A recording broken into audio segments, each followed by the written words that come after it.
বড় দুশ্চিন্তায় পড়েছেন লিওনেল স্কালোনি। এবার বিশ্বকাপ স্কোয়াড ঘোষণার ঠিক আগ মুহূর্তে নিজের পরিকল্পনায় বড় পরিবর্তন আনতে যাচ্ছেন তিনি। আর্জেন্টিনার স্কোয়াডে আসতে যাচ্ছে বড় চমক। বিশেষ এক কারণে সম্ভাব্য ২৬ জনের তালিকায় আসছে রদবদল বিশ্বকাপের আগে। তবে কি এমন দুশ্চিন্তায় পড়েছেন লিওনেল স্কালোনি এবং কোন পরিকল্পনায় পরিবর্তন আনতে হচ্ছে তাকে, সেটাই জানবো রিপোর্ট। বিশ্বকাপ নিয়ে ঠিক শেষ মুহূর্তে ঘষামাজা করতে ব্যস্ত আর্জেন্টিনার কোচ লিওনেল স্কালোনি। কেমন স্কোয়াড নিয়ে আমেরিকার মাটিতে পা রাখবেন তিনি, এই উত্তর জানতে আগ্রহী এখন সকলে। তার মাঝে এখন কঠিন এক সমস্যায় পড়েছেন এই মাস্টারমাইন্ড। বিশ্বকাপ স্কোয়াড নিয়ে এক দুশ্চিন্তায় পড়েছেন তিনি, যার কারণে বড় পরিবর্তন আনতে হচ্ছে গোটা পরিকল্পনায়। নতুন করে আবারও ঢেলে সাজাতে হচ্ছে সবকিছু। চূড়ান্ত স্কোয়াড প্রকাশের আগে নতুন করে প্ল্যান এবং কৌশল তৈরি করতে হচ্ছে ডিফেন্ডিং চ্যাম্পিয়নদের টিম ম্যানেজমেন্টকে। দুনিয়ার সেরা দল হিসেবে আর্জেন্টিনা এবারে বিশ্বকাপে থাকবেন সকলের নজরে। এমনকি বিশ্লেষকদের ফেভারিটের তালিকাতেও আছে তাদের নাম। কিন্তু তার আগে নিজেদের ঘরের দুশ্চিন্তা নিয়ে বলা চলে এখন মহা সমস্যায় পড়েছে আকাশী নীল জার্সিদারিরা। এমনিতেই 5 বারের বিশ্ব চ্যাম্পিয়ন ব্রাজিল, জার্মানি, ফ্রান্স থেকে শুরু করে বড় বড় দলগুলো নিজেদের স্কোয়াড ঘোষণা করলেও এখন অব্দি নীরব স্কেলোনি।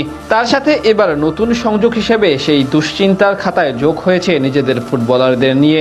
জানা যায় সব ঠিক করে নিজেদের ২৬ জনের পূর্ণাঙ্গ তালিকা প্রকাশ করার সব রকম প্রস্তুতি নিয়ে ফেলেছিল তাদের টিম ম্যানেজমেন্ট, কিন্তু নতুন করে সব এলোমেলো হয়ে যায়। এখন আবার নতুন করে স্কোয়াডের পরিকল্পনা সাজাতে হচ্ছে স্কেলোনির কোচিং প্যানেলকে, যার কারণ ইনজুরি সমস্যা। এর মধ্যে স্কোয়াডে থাকা একাধিক ফুটবলার, বিশেষ করে ডিফেন্ডারদের ইনজুরির কারণে এখন নতুন করে পরিকল্পনা সাজাতে হচ্ছে তাদের। আর্জেন্টিনার বিশ্বকাপ স্কোয়াডে প্রথমে মোট 9 জন ডিফেন্ডার রাখার প্ল্যান সাজিয়েছিলেন স্কেলোনি, কিন্তু পরবর্তীতে ইনজুরির চিন্তা করে একজন বাড়তি ব্যাকআপ হিসেবে নিয়ে যেতে হবে তাদের। আর্জেন্টাইন সাংবাদিক গাস্তন এদুলের বরাতে মুন্দো আলবেসিলেস্তে জানিয়েছে স্কেলোনি বিশ্বকাপ স্কোয়াডে 8 জনের বদলে 9 জন ডিফেন্ডার রাখার কথা ভাবছেন, কারণ দলের রক্ষণভাগে চোট সমস্যা ক্রমেই বাড়ছে, যার কারণে এখন অ্যাটাকিং পজিশন বা মধ্যমাঠ থেকে একজন ফুটবলার কমাতে হবে তাদের। আর্জেন্টিনার জন্য এই মুহূর্তে দুশ্চিন্তার কারণ হলো বর্তমান ইনজুরির কারণে অনিশ্চয়তা রয়েছেন দলের অন্যতম গুরুত্বপূর্ণ ডিফেন্ডার ক্রিস্টিয়ান রোমেরো। এছাড়া ফিটনেস সমস্যায় ভুগছেন গঞ্জালো মন্টিয়েল। এই পরিস্থিতিতে বিশ্বকাপের মতো দীর্ঘ টুর্নামেন্টের ঝুঁকি নিতে চাইছে না আর্জেন্টিনার টিম ম্যানেজমেন্ট, তাই অতিরিক্ত একজন ডিফেন্ডার নেওয়ার পরিকল্পনা করা হচ্ছে বলে জানা গেছে।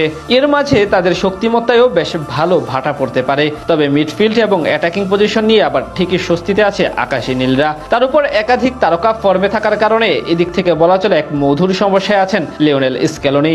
কাকে রেখে কাকে নিবেন সেটাই যেন ভেবে পাওয়া এক প্রকার কঠিন কাজ তার জন্য। লিওনেল মেসি ও হুলিয়ান আলভারেস দলের 2 গুরুত্বপূর্ণ সদস্য আছেন চেনা ছন্দে। এইসব দিক থেকে আবার তাদের ভালো করার সম্ভাবনার হার বেশি। ডিফেন্ডিং চ্যাম্পিয়ন হিসেবে আর্জেন্টিনা এবারও টুর্নামেন্টের অন্যতম হট ফেভারিট। বিশ্বকাপের গ্রুপ জেতে আলজেরিয়া, অস্ট্রিয়া ও জর্ডানের মুখোমুখি হবে বর্তমান চ্যাম্পিয়নরা। তবে মাঠের লড়াই শুরু হওয়ার আগেই ডিফেন্স লাইনের এই ইনজুরির জট স্কেলোনির মাস্টার প্ল্যানকে কতটা প্রভাবিত করবে সেটাই এখন দেখার বিষয়।